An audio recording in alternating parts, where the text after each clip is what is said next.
Okay guys, I am working out task 7.7, the set problems number 10. So the question is y equals x plus 1 times x minus 3. So we're going to start with C first, finding the x-intercepts, because those are the easiest things to find. Now, x-intercepts are also called solutions. So the last question asks you, what are the solutions of the equations? That's what question G asks you to find. That is the exact same answer as the x-intercepts. So to find the x-intercepts, you set each parentheses equal to 0. So x plus 1 gets set equal to 0, and x minus 3 gets set equal to 0. Then you solve. If there was a number in front of the parentheses, don't worry about it. Just what's inside each parentheses gets set equal to 0. So when we solve this, we would subtract 1 from both sides. These cancel out. X equals -1. Here we would add 3 to both sides for this equation. So x equals 3. So that ordered pair for the x-intercept would be -1, 0. This ordered pair would be 3, 0. Remember, x-intercepts is when the y value is 0. Okay, so these are x-intercepts and solutions. So that's the answer to number or letter C and G in number 10. Then, once you find the x-intercepts, then you can find your axis of symmetry. And your axis of symmetry is the average. It's the average of these two numbers. Because your axis of symmetry comes right in the middle of your two x-intercepts.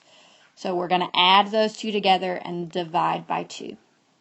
So -1 plus 3 divided by 2. Remember, this is your axis of symmetry, or the book calls it line of symmetry, but more often after this class you'll hear it called the axis of symmetry. So that is 2 divided by 2, which equals 1. Now remember, your axis of symmetry is a line, it's not a point. So we have x equals 1 for your axis of symmetry. Now, to find your vertex, you take that x value, that axis of symmetry that you just found, and you plug it into your original equation. So to find the vertex, you take that 1 and you plug it into y equals x plus 1 times x minus 3. So that 1 goes everywhere that you see an x.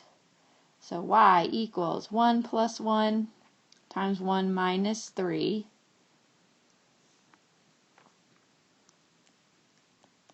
So that is 2 times -2,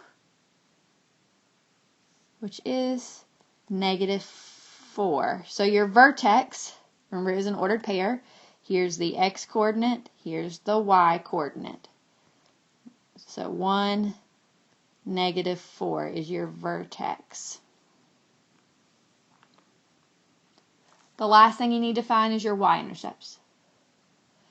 Y-intercepts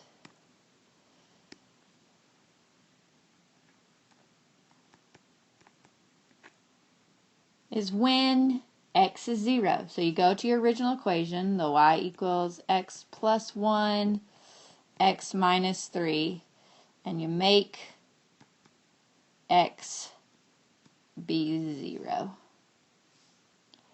So we change this to a 0, we change this to a 0. So y equals 0 plus 1 times 0 minus 3.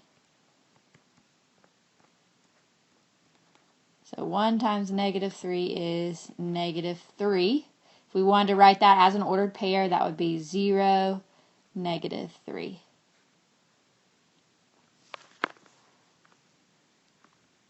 Now, to graph all of those things, you simply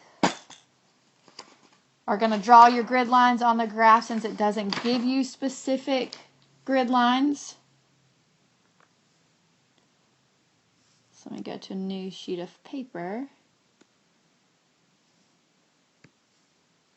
And I'm going to graph my vertex first.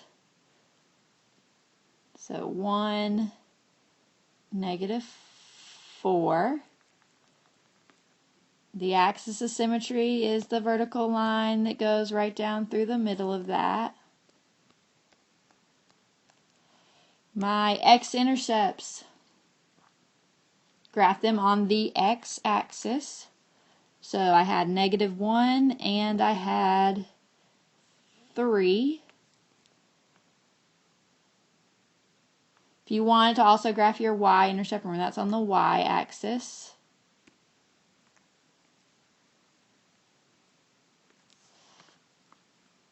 So you would have gotten that your line, or your parabola, excuse me, looks something like this. I hope that helps with the set problems for 7.7.